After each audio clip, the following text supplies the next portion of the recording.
Tiens, c'est quoi ce bruit?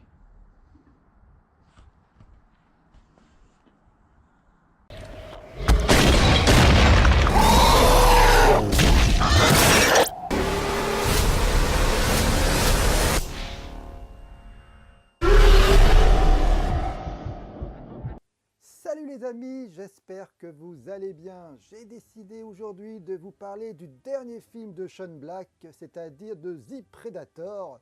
Un film qui n'est pas très apprécié. Est-ce qu'il mérite vraiment ce battage médiatique contre lui? Je vais vous donner mon avis. Alors comme vous le savez tous probablement, Sean Black est un grand scénariste. On lui doit notamment celle de L'Arme Fatale, de The Last Action Hero. C'est aussi un réalisateur que j'apprécie particulièrement puisqu'il a réalisé Kiss Kiss Bang Bang et Nice Guys. Et ah oui, il a aussi réalisé Iron Man 3. Oui, personne n'est parfait, hein. Pour moi, le fait que John Black réalise ce film, c'est tout à fait légitime. Rappelons-le, il jouait déjà dans le premier Predator, c'est lui qui jouait le soldat Hawkins qui se fait buter dès les 30 premières minutes. Et en plus de cela, eh bien, le producteur John Davis, le producteur de toute la franchise Predator, a toujours souhaité que Shane Black écrive déjà le scénario de Predator, chose qu'il a refusé en stipulant qu'il est acteur, il n'a pas envie d'écrire. Et visiblement, Shane Black regrette et a donc accepté cette fois-ci la proposition de réaliser le film.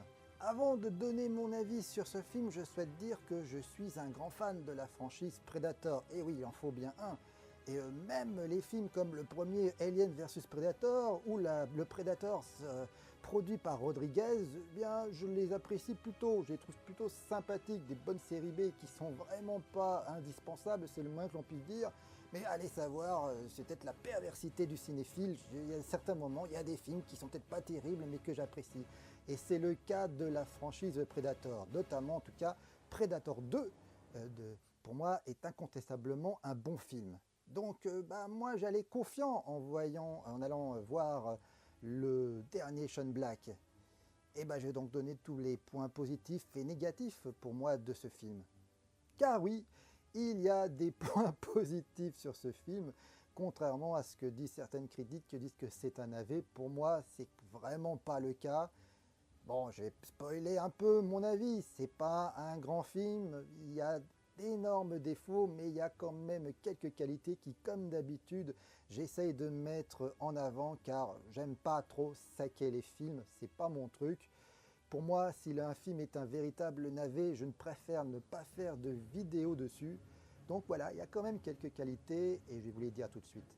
Tout d'abord, The Predator, c'est un film d'action old school, dans le style des films des années 80, c'est-à-dire un film d'action totalement décomplexé, bien rythmé, où ça pète, il y a des explosions tous les 5-10 minutes, avec des personnages badass qu'on n'a pas vus depuis les Commandos avec Arnold Schwarzenegger. Donc moi c'est un cinéma que j'apprécie, que j'affectionne particulièrement et on retrouve tout à fait cette atmosphère, ce style dans ce film. Alors bien sûr le film, il y a pas mal de références à la franchise Predator, notamment au premier. Il reprend quelques punchlines comme cette fameuse phrase que dit Arnold Schwarzenegger à un moment tu n'as pas un gueule de porte-bonheur. Là c'est répété évidemment dans ce film-là, un clin d'œil au premier. Il y a pas mal de scènes, de séquences de clins d'œil qui font référence, notamment au premier, faut dire ce qu'il est. On a l'impression que ce Predator est une suite directe au premier et qu'on a, j'ai l'impression, un peu oublié les autres, ce qui est un peu dommage. Il y a quelques petites références par rapport aux deux, mais j'ai l'impression que les producteurs Sean Black ont décidé de faire en sorte que les autres Predators n'existent pas vraiment, ce qui est pour moi un tort. Mais voilà, donc les fans de la franchise vont quand même apprécier quelques clins d'œil qui vont être faits dans ce film. Ensuite, les apparitions avec la créature restent toujours aussi impressionnantes, iconiques, et ça fait plaisir. On retrouve vraiment les scènes de bataille, les scènes de chasse du Predator sont particulièrement bien filmées et chaque apparition du Predator, ce sont des apparitions assez impressionnantes et ça fait plaisir de retrouver ça dans ce film. Et ça, punaise, c'est quand même un sacré bon point. Ensuite, comme je l'ai dit, c'est une série B décomplexée d'action, mais c'est aussi un film d'horreur. Il y a beaucoup d'éléments gore dedans, des têtes arrachées, des colonnes vertébrales déchiquetées. Enfin voilà, ça fait vraiment plaisir de voir ça. Si vous aimez les films d'action violents, gore, décomplexés, on retrouve tout à fait ça dans le film de Shane Black. Le design de la créature n'a pas énormément évolué. Elle ressemble beaucoup à la première qui était créée par, je le rappelle, par Stan Winston. Stan Winston qui a déjà créé les Aliens et Terminator. Donc voilà, c'est une créature qui était déjà très impressionnante dans le premier film. Il n'y avait pas vraiment raison de le changer. Peut-être qu'il est un peu plus grand. Enfin voilà, il y a quelques bases technologiques dans cette créature, quelques accessoires technologiques qu'il utilise qu'on ne voyait pas dans le premier film. Mais voilà, il n'y a pas grand-chose de novateur à ce niveau-là. Et en fin de compte, c'est pas plus mal. Et il y a d'autres choses positives, non. Non, il n'y a pas vraiment d'autres choses positives. On va tout de suite passer aux choses négatives et punaises qu'il y en a. Alors beaucoup ont craché sur ce film par rapport à l'humour. Il y a trop de punchline, il y a trop d'humour et c'est vrai. Par moments, on a vraiment l'impression que ce film, c'est plus une comédie qu'un véritable film d'action barbare, sauvage, de guerre, parce que c'est ce qu'on voulait voir. À la base, c'était vendu quasiment comme un film de guerre contre les prédateurs, et c'est pas vraiment ce qu'on voit à l'écran. Et c'est vrai que voilà, l'humour parfois prend le dessus, il y a beaucoup de punchlines. Alors attention, dans les précédents films et notamment dans le premier, il y avait déjà beaucoup de punchlines. Schwarzenegger en envoyait déjà pas mal. Mais sauf que c'était quand même plus équilibré, il n'y en avait pas toutes les 2-3 minutes. Et surtout au moment des scènes les plus dramatiques, les scènes les plus tragiques de la saga, il n'y en avait pas, c'était quand même pris au sérieux. Là, il y a quand même de l'humour quasiment non-stop. Il y a des punchlines tout le temps, toutes les 30 secondes, et j'exagère même pas. Et ça, c'est vraiment gênant. Et c'est vrai que ça décrédibilise parfois certaines scènes du film. Là où on devrait avoir peur, où on devrait frémir pour les protagonistes de l'histoire, vu qu'ils n'ont pas l'air d'avoir peur face à la créature, en fin de compte, nous non plus. Et ça, c'est dommage. L'humour dédramatise tout. À certains moments, ça bascule presque vers la parodie. On n'en est vraiment pas loin. Et c'est vraiment pas ce qu'on voulait voir. On n'a pas payé pour voir une parodie, mais pour voir un vrai Predator badass et sauvage. On l'a à certains moments, mais c'est vrai que l'humour dédramatise beaucoup de choses, désamorce beaucoup de séquences, et c'est vraiment dommage. Ensuite, les personnages ne sont pas forcément très bien caractérisés. On va dire que c'est vraiment le service minimum. Les militaires sont caractérisés par une ou deux expressions, deux, trois traits caractères psychologiques et rien d'autre. Il y a un personnage qui est caractérisé, il a le Gilles de la Tourette, donc il n'arrête pas d'être vulgaire et d'être grossier tout le temps. On rigole, mais au bout d'un moment on en a marre, et en fin de compte ce personnage, je spoil, lorsqu'il est éliminé, on s'en fout. C'est... Voilà, parce qu'on n'éprouve absolument rien pour les personnages, aucun personnage du film n'est pas attachant. D'ailleurs, vous avez remarqué que j'ai pas parlé de l'histoire de ce film, parce que ça n'a pas très grand intérêt.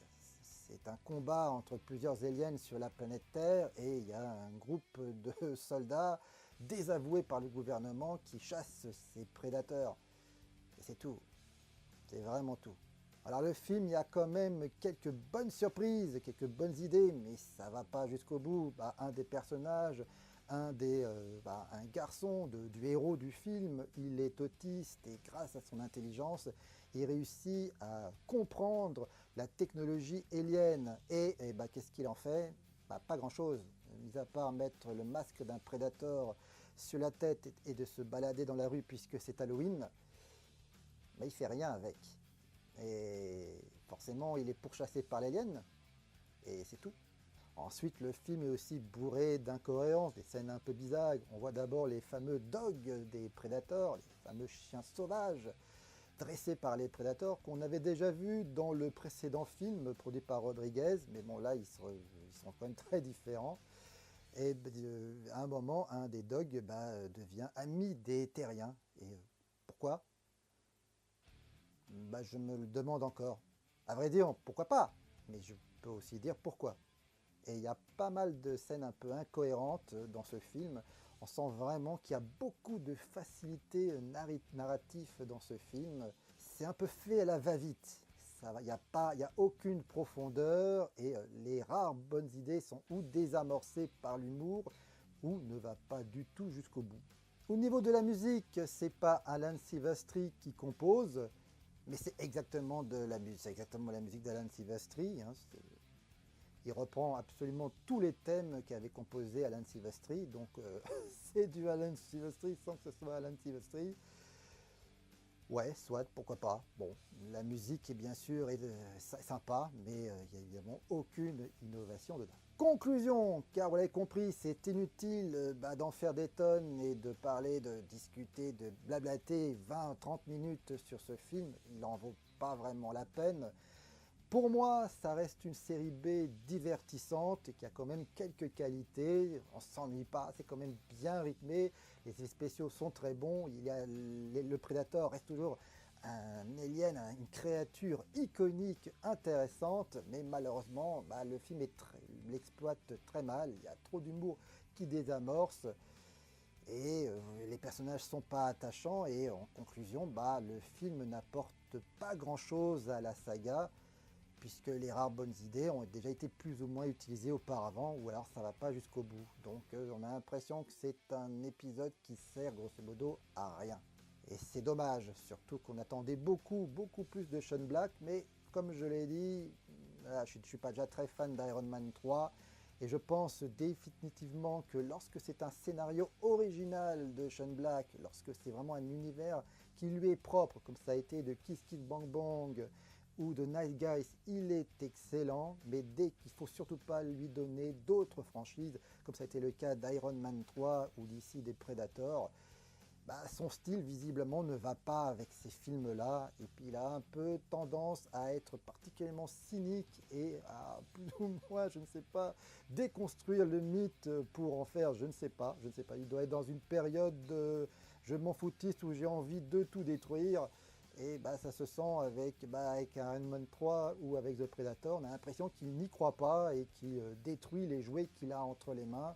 Et c'est pas du tout ce qu'on souhaite, donc par pitié les producteurs, ne lui donnez pas un Star Wars, ne lui donnez pas un James Bond, ne lui donnez pas, je sais pas moi, un autre film Marvel ou un DC Comics, c'est pas pour lui.